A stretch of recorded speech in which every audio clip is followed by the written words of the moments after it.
So there is there was a title, and there was a subtitle. It's always this in academia. There are two titles. There's da da da da da da da da da da ra ra, and of course I needed to do that as well. So it was Dionysos in Chains, the perplexities of state-controlled rock and roll radio. Now, just keep the start, Dionysos in Chains, because that can be applicable on all kinds of things. And I'm not sure I'll be able to talk so much about the perplexities of state-controlled rock and roll radio. You're researchers within this field, you know everything about it. Anyways, so is it loud enough? Can you hear me also in the back? Yes. Okay, I can't hear myself, but... Okay. So I'm going to focus on the theme 3 because we're talking about P3, and P3 is then 50 this year, the 1st of January this year. The Danish P3, the Danish rock and roll channel, the Danish state-controlled rock and roll channel, was 50 years old. That is January 1st this year. It was 50 years since they started broadcasting, and 10 years before that, on March 5, 1953, Stalin died. Not in Denmark, but in the Soviet Union, in Moscow.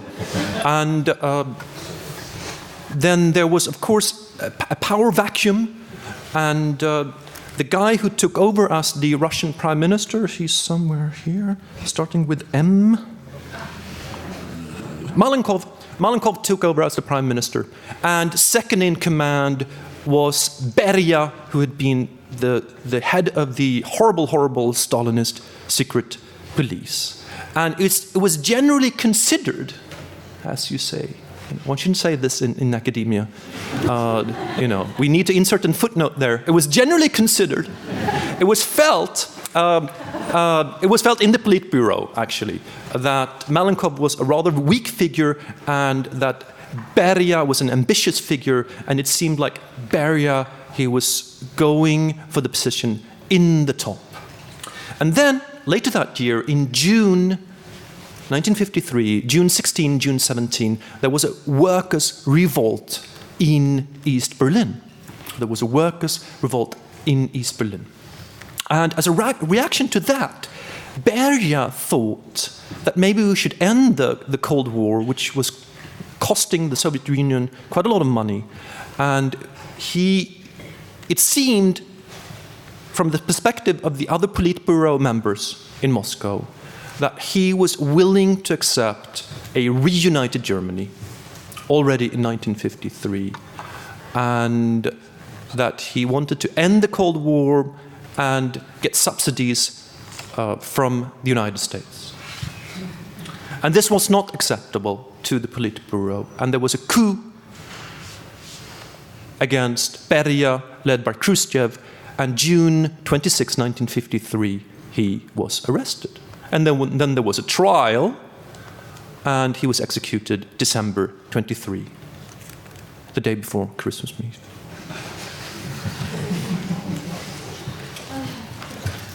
And I don't know if they did that to be especially vicious, you know, to let him not let him experience Christmas Eve.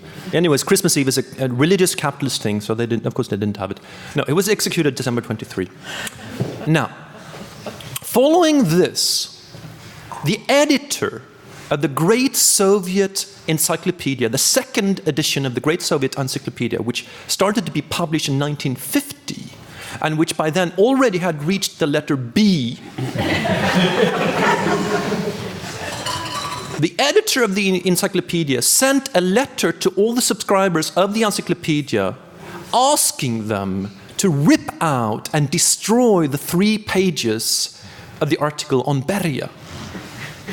And instead, he sent, assuming it was a him, he sent 3 new articles that they should paste in instead. On Bergholz, FW, I don't know who this person was. Someone who lived in the 18th century. The Bering Sea and Bishop Berkeley.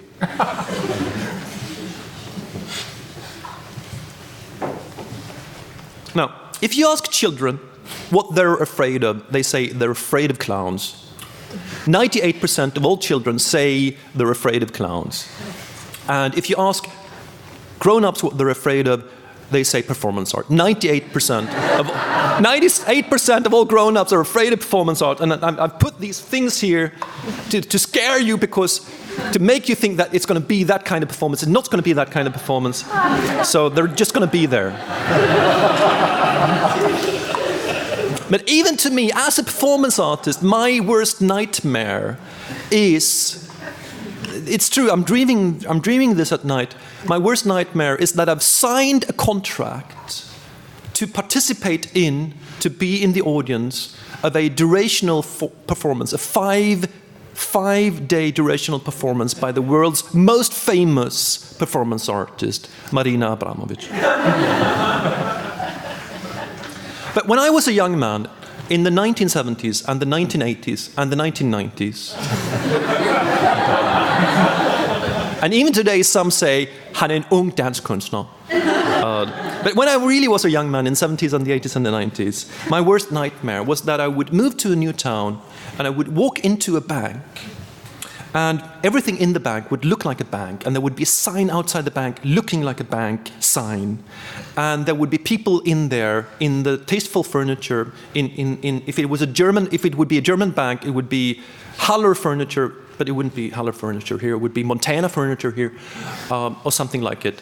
And there would be well-dressed people, and they would be well-behaved, and I would deposit my money there, but it would turn out it was a fake bank. It was someone who had arranged this to fool me. And when I started out doing art school in the early mid-90s, this was a primary subject of my work. And this was one of my pieces I did.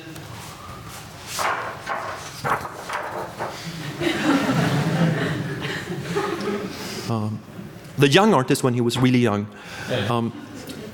So this was a method for personality analysis. And by entering the customer's birth date into this computer would produce an image which would reflect the client's personality, corresponding to the colors of the humoral pathological system. So here, a lot of yellow bile, for instance.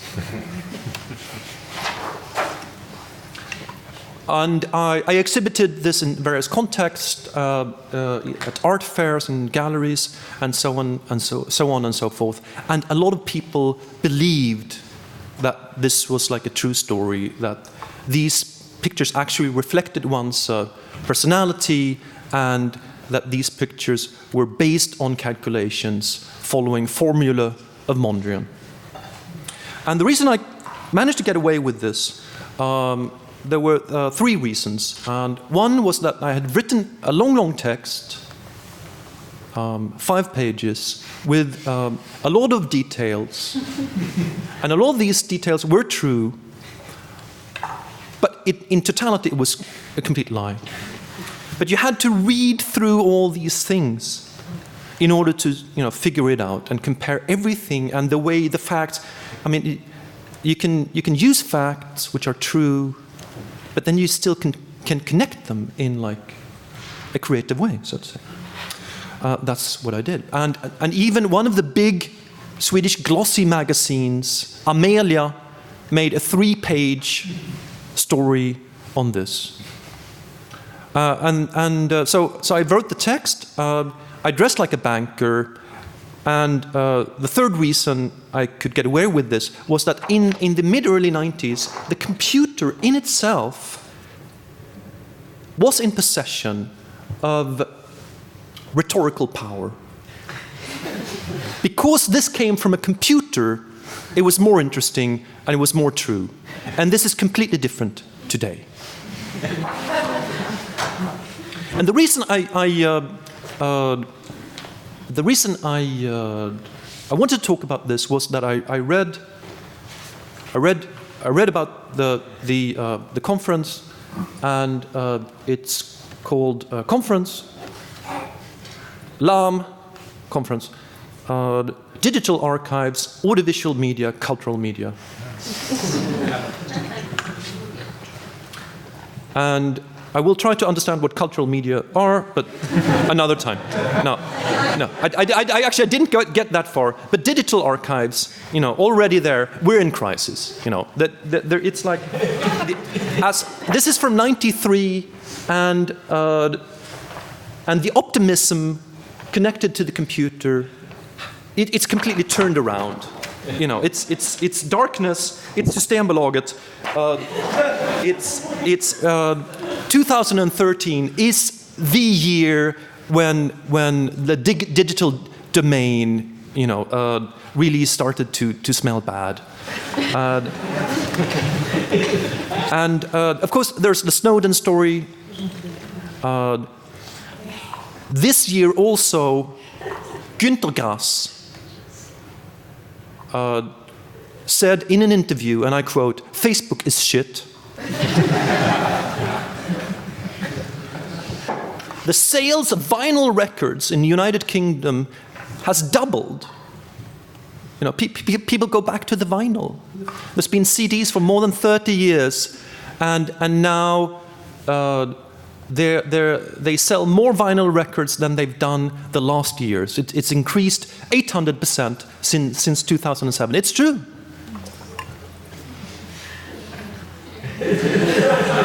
It's true. It's true. It's true. It's increased 800% since 2007, and in 2007, the sales of vinyl in relation to the music sales in total was 0.1%. And now it's 0.8%. So it's still nothing, but something is moving there.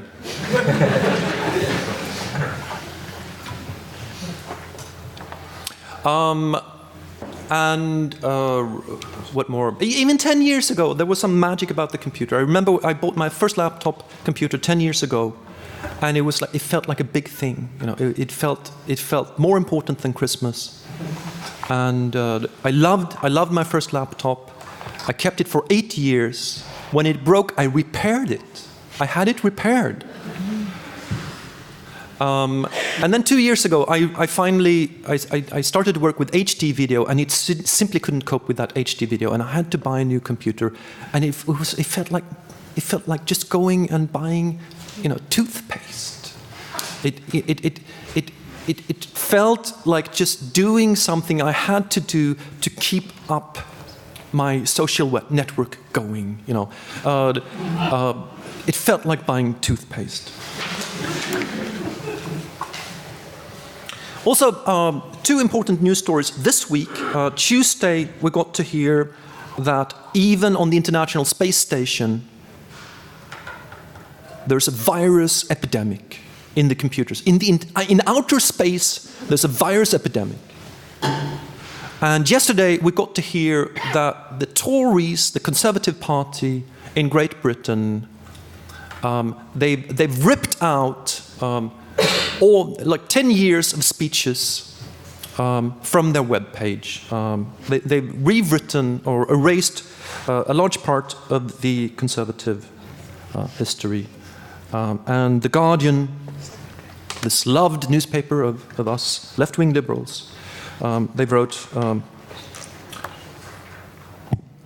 like this: the Conservatives, I quote from The Guardian yesterday, the Conservatives have removed a decade of speeches from their website and from the main internet library, including one in which David Cameron claimed that being able to search the web would democratize politics by making, quote, more information available to more people, unquote. And we're going a bit further down into the article.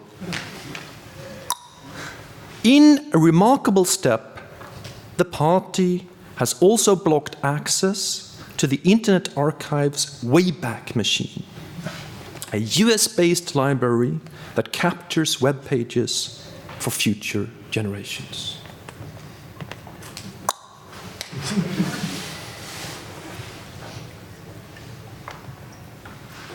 But who knows? Maybe things will be okay again, or at least better. They have to be better. Also, we got to experience a problem with the digital domain when we were making the tour in January. Because even if Trine had offered the sales department of the Danish National Radio a lot of money to let me play examples of the Danish rock and roll channel, they were unwilling to allow us to do that. They didn't say no, but they didn't say yes either. And at one point, I needed to be able to structure my performance, believe it or not, structure my performances on the tour. So when there were 5 days left, I said, okay, just forget about it. We'll try to do it in some other way. And on the premiere, which was in the newly built, very beautiful concert hall building of the Danish National Radio, not in the big hall, but one of the smaller halls, very beautiful. And I'd say there were about 120 people. Yeah. The next day was in Viborg. There were 2. And among those 9 places we visited, I'd say all in all, there were less than 500 people. But the sales department, they were unwilling that we play examples of DRP3, the Danish state-controlled rock and roll channel.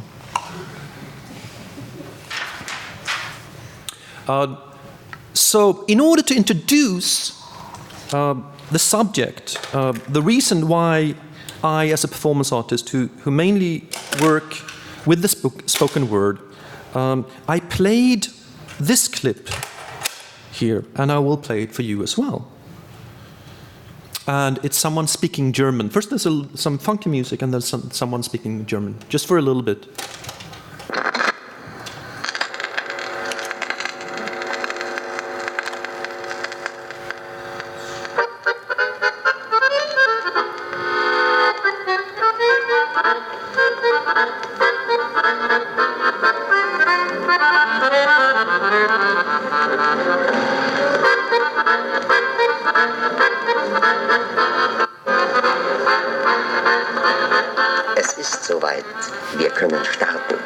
Sitzen Sie bequem, dann reißt es sich nämlich mit unseren Komikern angenehmer. Also, Rille frei, wir sind auf dem richtigen Kurs.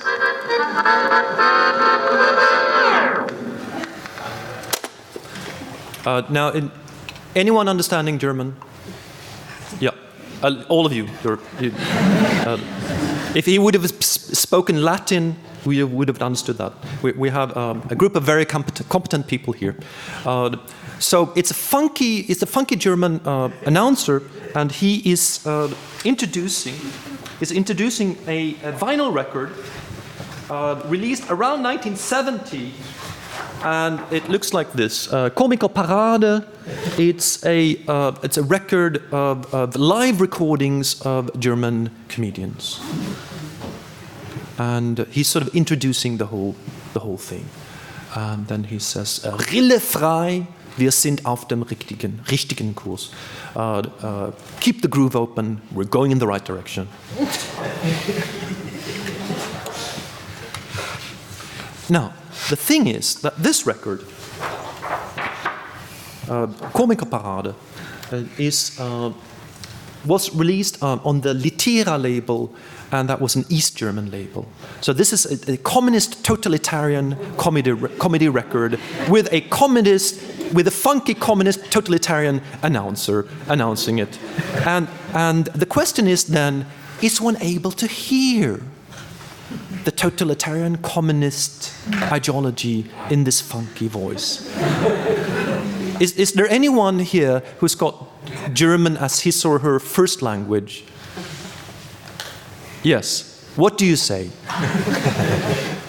What do you hear? You didn't hear it. You didn't hear it? No. But there was something suspicious about it.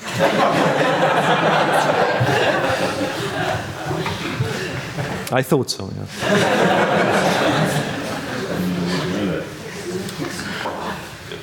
Now, one of these places we visited it. We were in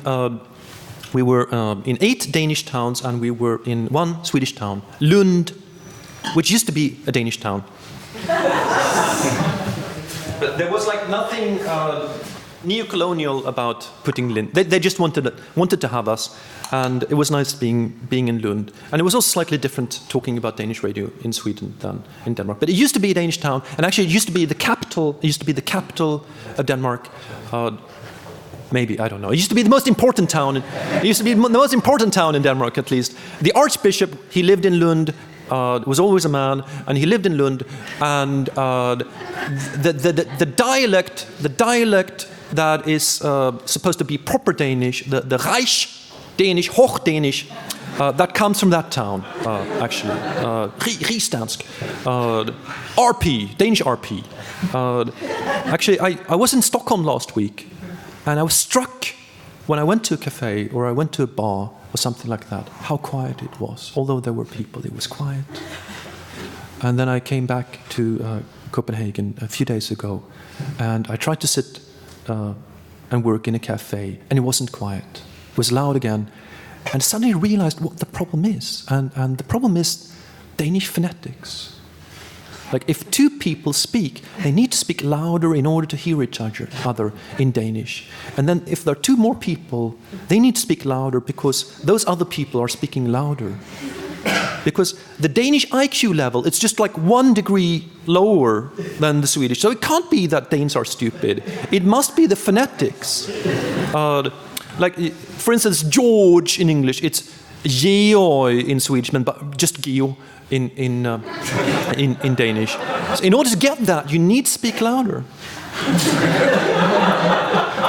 That was a parenthesis. It was a parenthesis, and we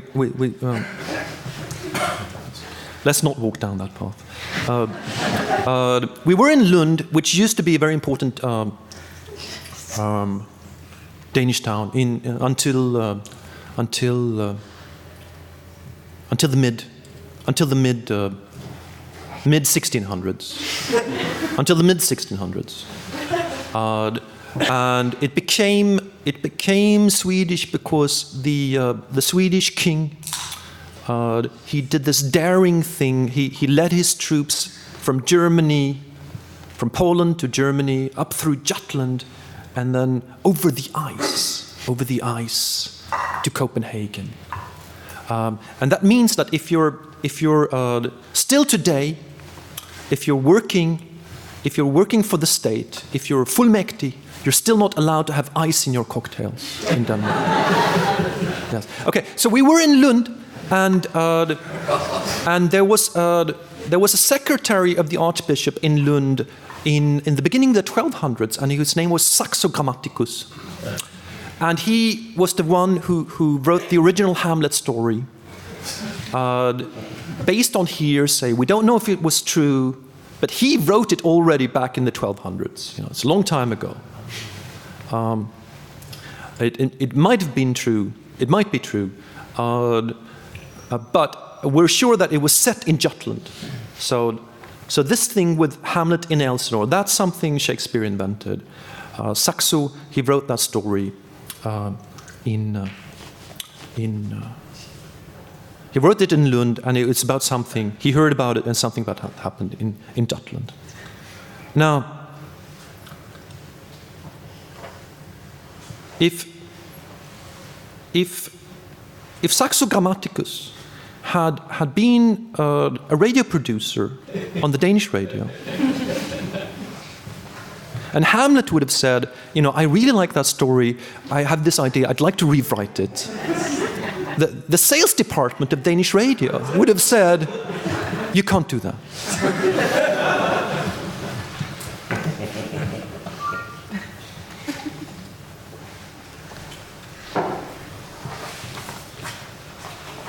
And we started late, and I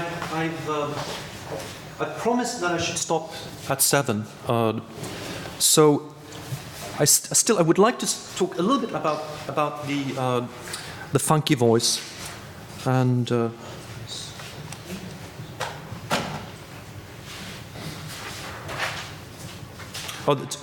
We have to talk about the Amamel as well. We'll finish with the Amamel. Now, some of you might not know that the concept of pirate radio, offshore radio, rock and roll radio, broadcast from international waters started outside of Denmark, and it started by this man here, a young entrepreneur, and his name was Jensen.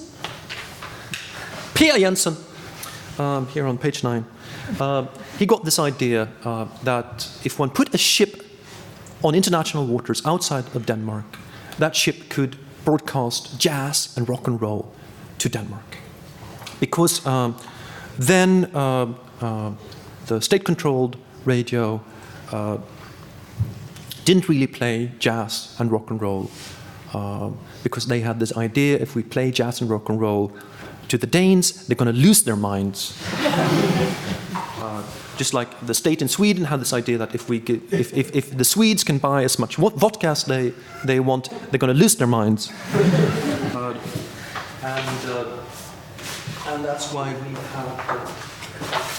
have still in Sweden there's this the System Company, the state-controlled liquor store. And in the same way there was state control of jazz and rock and roll in Denmark.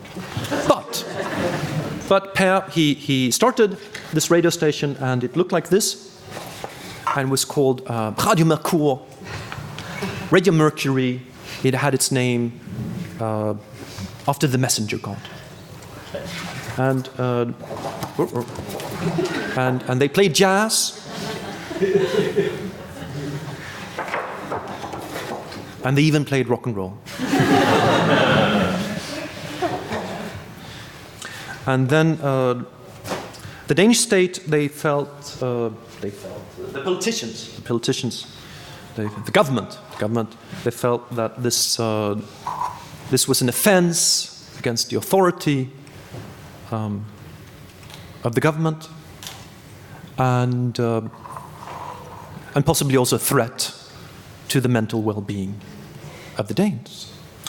So by introducing some nifty regulations, the same kind of nifty regulations that Peter Oxe introduced for the Øresundstollen, whatever that is in English. They had to pay. When you passed Elsinore, you had to pay an ox. No, you had to pay a coin, but it was worth an ox if you passed Elsinore. And if you wanted to go to the Baltic, you had to pass Elsinore. There was all the herring that was shipped out into Europe. It was passing Elsinore, and Kronborg, the castle. It was like the most fancy castle in the world. They had the biggest ball hall, and there were arises and all kinds of things. You can read about it in Hamlet. Hamlet was there. I'm sure he was there. The king, both Frederick II and Frederick II and also Christian IV, they took a nap in the afternoon in the garden. You know, Shakespeare knew about this because that's how the king was killed. Someone put poison into his ear. This is interesting for you, making sound research. He put poison into the ear.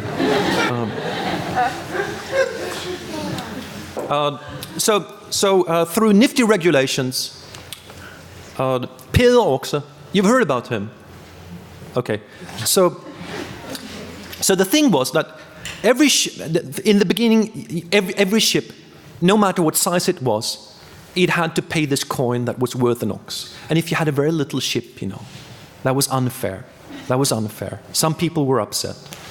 On the other hand, if there was a very big ship, the Danish state, the Danish king could have gotten more. So Peter Oxe, he came up with this great system.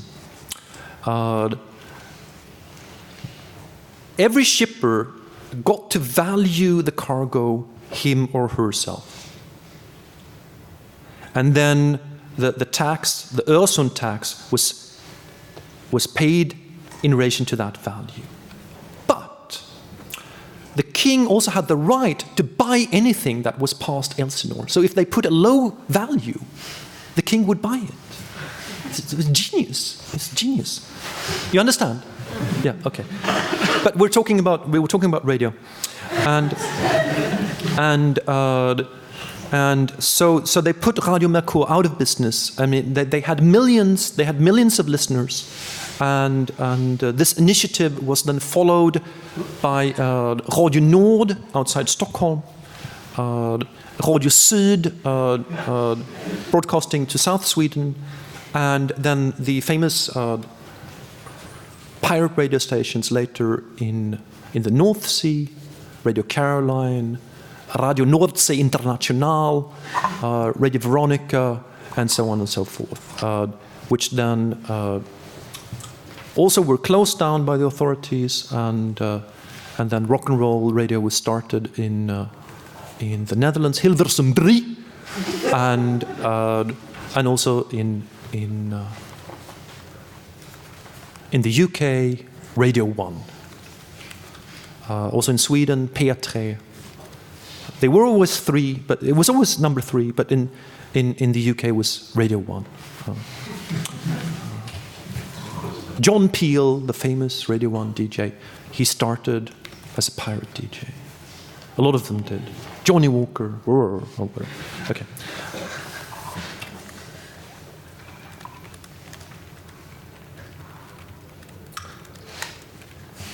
But the Danish radio P3, that was the first state-authorized rock and roll channel.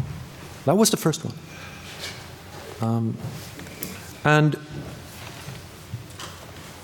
And the reason I wanted to do this tour, the reason I managed to talk Trine into making this tour, was that I was interested in what kind of voice do you get when you need a rock and roll DJ that needs to sound funky, playing rock and roll under state control.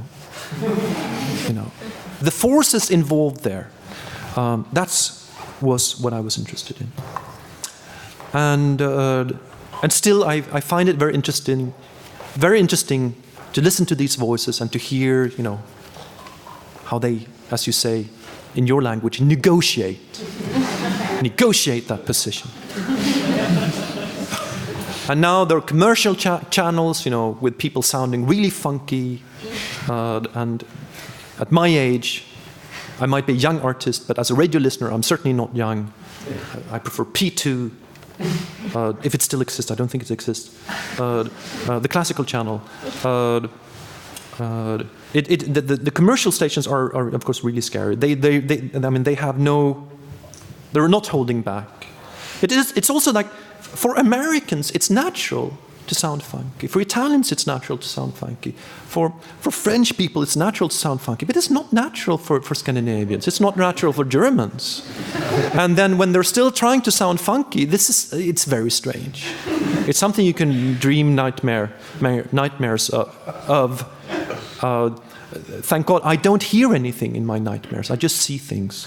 But I'm sure some people do. So P3, the Danish P3, it needs to sound funky, but not too funky.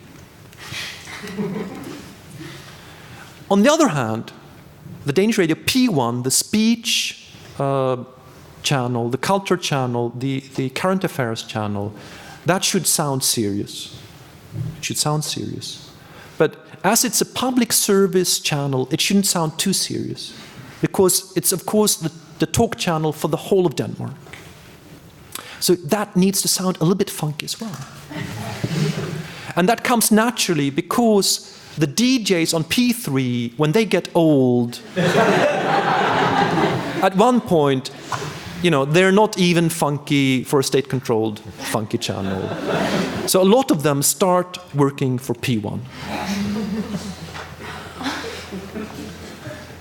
So you have this one channel is just playing classical music, or they used to. I think they stopped it and gave it away or something. And now you have to play it yourself.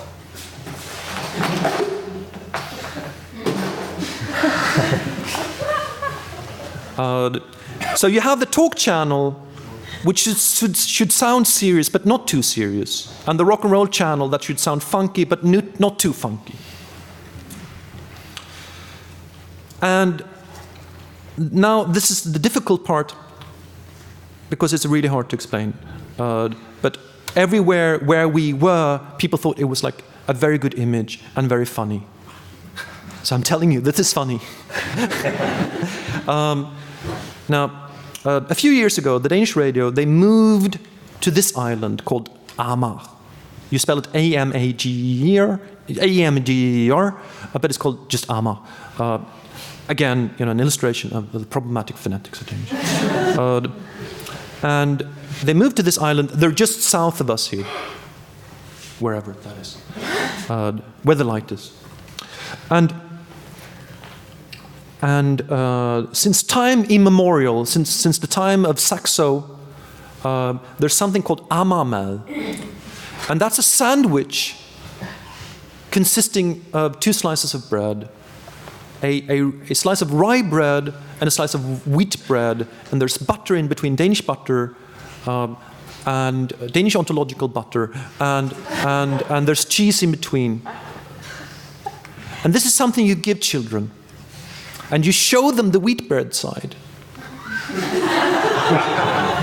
to make them attracted to this snack, and then they get the rye as well.